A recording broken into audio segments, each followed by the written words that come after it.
Muito bem, já estamos de volta com o programa Arena do Futuro. Rapidamente, para não perdermos tempo, hoje estamos estudando o 7º mandamento. Não adulterarás. É um mandamento de Deus, Jesus comentou esse mandamento e tem muita coisa para se estudar a respeito desse assunto. Prepare o coração, fique atento, porque pastor Rafael e pastor Raimundo nem no intervalo não pararam. A gente continuou falando aqui sobre o assunto. Pastor Raimundo, o homossexualismo tem aprovação bíblica? Não. Uau! Ele foi muito categórico. Não. Sem dúvida. Por que não? É porque está escrito, né? No livro de Romanos. Romanos, capítulo vamos 1. para Romanos. Atenção, você que está em casa. Você pega a Bíblia, você crê na Bíblia? Na palavra de Deus? Então vamos para a Bíblia. Romanos 1, pastor Raimundo? Verso 24 em diante. Versos a partir do 24. Isso. Vamos lá, pode ler. Por isso Deus entregou tais homens à imundícia pelas concupiscências do seu próprio coração, para desonrarem o seu corpo entre si. Verso 25, pois eles mudaram a verdade de Deus em mentira, adorando e servindo a criatura em lugar do Criador, o qual é bendito eternamente. Amém. Por causa disso, os entregou Deus às paixões infames. Atenção, você que está em casa, atenção. Porque até as mulheres mudaram o modo natural de suas relações íntimas por outro, contrário à natureza. Semelhantemente, os homens também, deixando o contato natural da mulher, se inflamaram mutuamente em sua sensualidade, cometendo torpeza, homens com homens, e recebendo em si mesmos a merecida punição do seu erro. Uau, pastor Rafael Rossi, que texto. Exatamente, o texto ele é forte, direto e não abre brechas. Esclarecedor. A Bíblia, ela vai ao ponto, pastor Luiz. Nós não estamos aqui simplesmente rodeando a história, mas estamos indo ao cerne. A medicina nos diz o seguinte, que o ser humano ele é geneticamente composto de duas formações básicas, XX, XY, que determina macho e fêmea. Não existe uma terceira composição genética. Isso me faz acreditar numa simples coisa. Homossexualismo não é genético, é comportamental. Ninguém nasce homossexual, mas se adquire a homossexualidade. Porque a pessoa diz assim, não, eu nasci assim. Eu já vim, desde a barriga da minha mãe, eu já vim dessa forma. Deus me fez assim. Não há essa... E ele joga em Deus. Não há essa terceira composição. A composição é macho e fêmea. E assim Deus fez quando ele criou homem macho e fêmea, XX e XY. Deus deu a composição genética inicial e assim a composição genética continua até hoje. Pastor Raimundo, e como fica agora essa equação? Olha, eu quero salientar aqui um fato, para ninguém pensar coisas que não deve pensar. Nós amamos, a todos os seres humanos devemos amar. Jesus disse, amarás o teu próximo, independentemente de quem seja o próximo, como a si mesmo. E Deus ama todas as pessoas de forma igual. Agora, nós temos que pautar uma coisa. Nós amamos um bêbado? Sim, devemos amar o bêbado. Nós amamos uma pessoa que usa drogas? Sim, como cristãos amamos as pessoas. Agora, nós aprovamos a droga que ele usa? Não. Nós aprovamos a cachaça que ele bebe? Não. Nós também amamos o homossexual. Ele é um ser humano. Todos nós somos seres humanos. Mas a Bíblia proíbe a prática que ele pratica. Então nós amamos, mas não aprovamos aquilo que Deus reprova. Claríssimo, pastor Raimundo. Excelente. O grande argumento diz assim, a Bíblia é homofóbica. A Bíblia não é homofóbica. A Bíblia diz que Deus aceita as pessoas da forma como elas estão. Agora, a Bíblia condena a prática. A prática da homossexualidade é condenada pela Bíblia, não o homossexual. Isso faz completa diferença. Claro, né? Isso muda completamente. Ou seja, o cenário. Se o indivíduo diz assim, não, eu sou homossexual, Deus não me ama. Não, Deus ama. Eu sou homossexual, Deus não me quer, Deus quer você. E Ele quer mudar também. Ele quer transformar. Agora a pessoa tem que tomar uma atitude. E esse é o grande problema, pastor Luiz. Porque o Conselho Federal de Psicologia, há alguns meses atrás, baixou um decreto de que um psicólogo não pode mais trabalhar com o homossexual tentando mudar a sua opção sexual. Ele tem que simplesmente fazê-lo aceitar. Até uma psicóloga que se levantou contra isso, tem trabalhado contra isso. Foi matéria na revista Veja, ela tem ido a alguns lugares, debates, programas, porque ela diz o seguinte, não, porque se o homossexual ele está da forma como está e não se sente bem, eu posso ajudá-lo a mudar, a retornar, a sentir-se bem, a estar bem consigo mesmo. Claro, que é uma coisa, seria normal isso. Nós não condenamos a pessoa, isso tem que ficar bem grifado, frisado, mas a prática a Bíblia não aprova. Agora, temos que ver uma coisa, na revista Veja de semanas atrás, trouxe uma reportagem de um ex-menudo que ele claramente dizia, eu agora sou feliz, porque eu estou abertamente dizendo que sou homossexual. Ou seja, eu estava inibindo isso, estava ali escondendo. Para a pessoa ser feliz, ele precisa guardar os 10 mandamentos. Provérbios 29, verso 18, diz claramente que não havendo profecia, o povo se corrompe, mas aquele que guarda a lei, esse é feliz. esse é feliz. Pastor Raimundo, uma vez alguém disse assim, eu deixei de frequentar a igreja e agora eu sou feliz. Então você imagina, na verdade as pessoas estão invertendo os princípios e não entendendo o plano de Deus. Mas esse comentário que vocês fizeram, esses 2 comentários foram muito pontuais, muito bons. Agora tem uma coisa, já que a Bíblia Sagrada diz que a prática do homossexualismo é pecado, vem para mim.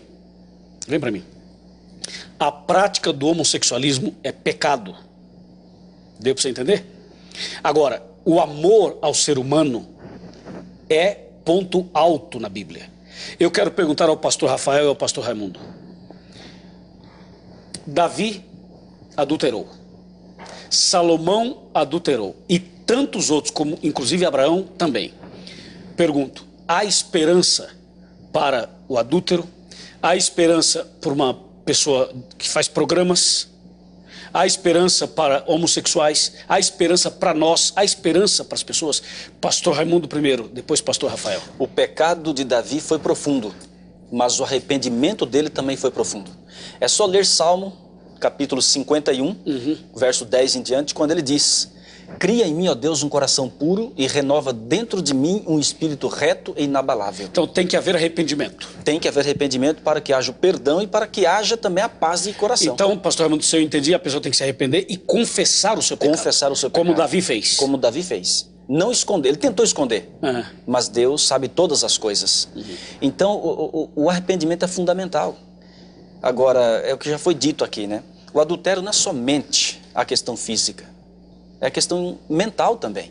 Então, Davi, ele praticou o adultério e envolveu outra pessoa, que envolve família, é uma bola de neve. Bola de neve. Pastor Rafael, e no caso, por exemplo, de Salomão e Abraão, é a mesma coisa que ele falou? Exatamente. Eles fizeram o que fizeram, embora Deus não aprovasse, embora Deus nunca chancelou positivamente o que eles fizeram, Deus ele sempre condenou. As práticas que desvirtuam o sexo, Deus condenou desde o começo. Agora, porque homens bíblicos fizeram, não quer dizer que estava certo.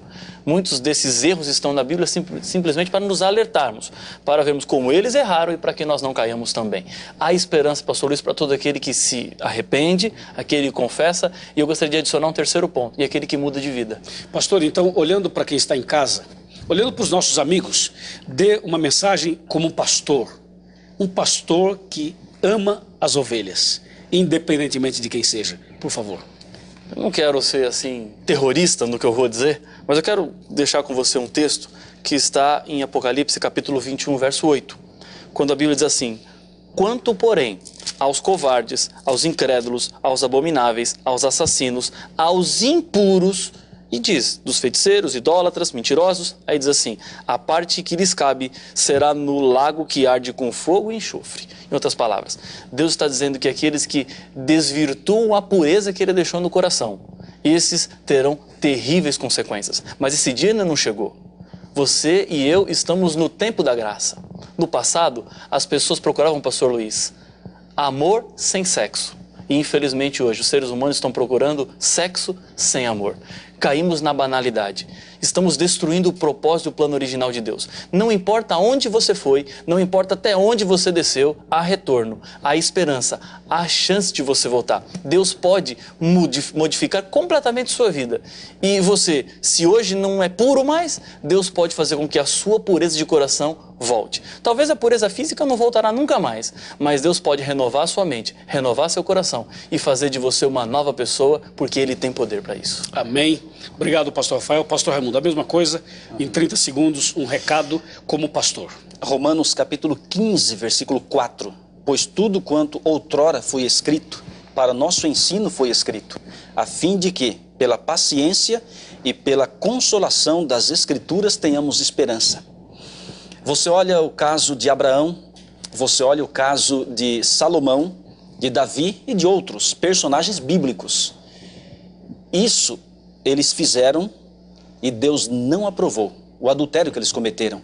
Agora, eles se arrependeram, confessaram, abandonaram, se tornaram homens, referência hoje para mim e para você. Nós somos pecadores, mas se eles foram perdoados, se eles foram abençoados ricamente por Deus, como Davi, considerado homem segundo o coração de Deus, Abraão, o pai da fé, Salomão, depois da sua conversão, escreveu 3 livros da Bíblia, e ele disse, tudo é vaidade e correr atrás do vento. Ou seja, se você infelizmente caiu no pecado do adultério, se você hoje pensa que não há mais solução para a sua vida, você se engana, porque há solução. Todos se arrependeram, Deus abençoou, Deus perdoou e Deus usou poderosamente cada um deles. Então Deus pode fazer o mesmo com você. Creia nisso, porque você e eu temos essa esperança. Obrigado, pastor Raimundo. Obrigado, pastor Rafael. Você que está em casa, a gente continua mais alguns minutinhos para fechar esse assunto tão importante. Aqui já está a minha cadeira, onde eu sento e a gente bate aquele papo de coração a coração. É como se eu estivesse na sala da sua casa. Meu amigo e minha amiga, esse tema, você percebeu, rendeu muita coisa e nós teríamos ainda assunto para ficar aqui 2, 3, 4, 5 programas para falar do 7º mandamento. A Bíblia diz em Apocalipse 3, verso 20, eis que estou à porta e bato. Se alguém ouvir a minha voz e abrir a porta, entrarei em sua casa, cearei com ele e ele comigo. Em 2 Coríntios, segunda carta aos Coríntios, capítulo 5, verso 17, diz, e assim, se alguém está em Cristo, é nova criatura. As coisas antigas já passaram, e eis que se fizeram novas. Deus está dizendo 2 coisas.